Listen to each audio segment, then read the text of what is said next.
आपको क्या लगता है आज पूरा विपक्ष सड़कों पर क्यों है? आज विपक्ष प्रोटेस्ट क्यों कर रहा है? सब इसलिए ताकि आपके वोट का अधिकार बचाया जा सके। ये सब इसलिए क्योंकि आपका वोट चोरी किया जा रहा है। ये सब इसलिए क्योंकि आपके वोट का अधिकार खतरे में है। इस संविधान की नींव खतरे में है। ये संविधान खतरे में है। 1 पर्सन 1 वोट, एक व्यक्ति एक वोट, ये खतरे में है। जो बिहार में हुआ वो कल आपके साथ भी होगा। इसीलिए आपको आज विपक्ष का साथ देना होगा, क्योंकि अगर आज आपने विपक्ष का साथ नहीं दिया तो बहुत देर हो जाएगी। जैसे बिहार में तमाम लोगों के वोट काटे गए हैं, वैसे ही कल आपका वोट काटा जाएगा।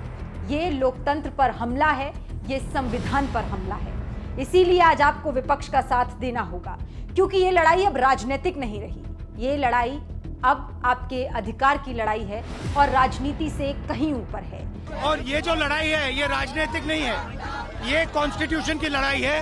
कॉन्स्टिट्यूशन को बचाने की लड़ाई है। 1 मैन 1 वोट की लड़ाई है। इसीलिए हमें साफ प्योर वोटर लिस्ट चाहिए। ये कांग्रेस वर्सेस बीजेपी नहीं है, ये पक्ष वर्सेस विपक्ष नहीं है, ये राहुल गांधी वर्सेस नरेंद्र मोदी नहीं है। ये आपके वोट के अधिकार को बचाने की लड़ाई है और इस लड़ाई में आपको विपक्ष के साथ उठ खड़ा होना होगा। आपको विपक्ष के साथ आवाज उठानी होगी, अपने अधिकार की आवाज उठानी होगी, अपने वोट के अधिकार को छीनने से रोकना होगा। विपक्ष मांग क्या कर रहा है? विपक्ष की बहुत छोटी सी मांग है, एक व्यक्ति एक वोट, 1 मैन 1 वोट, जो हमारे संविधान की नींव है, जो हमेशा से इस देश में होता आया है, लेकिन अब वो खतरे में है। यही विपक्ष की मांग है।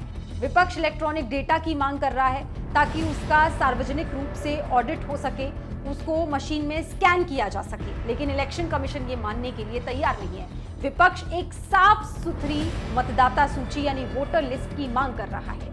एक साफ सुथरी वोटर लिस्ट जिसमें कोई डुप्लीकेट नेम ना हो, कोई फर्जी पता ना हो, जिस वोटर लिस्ट के साथ कोई मैनिपुलेशन ना किया गया हो। विपक्ष की ये मांग मानने के लिए सरकार तैयार नहीं है, इलेक्शन कमीशन तैयार नहीं है।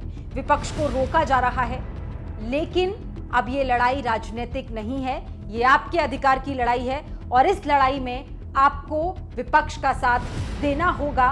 अब आपके वोट के ऊपर सीधा सीधा हमला हो रहा है और अगर आज नहीं जागे तो कल बहुत देर हो जाएगी।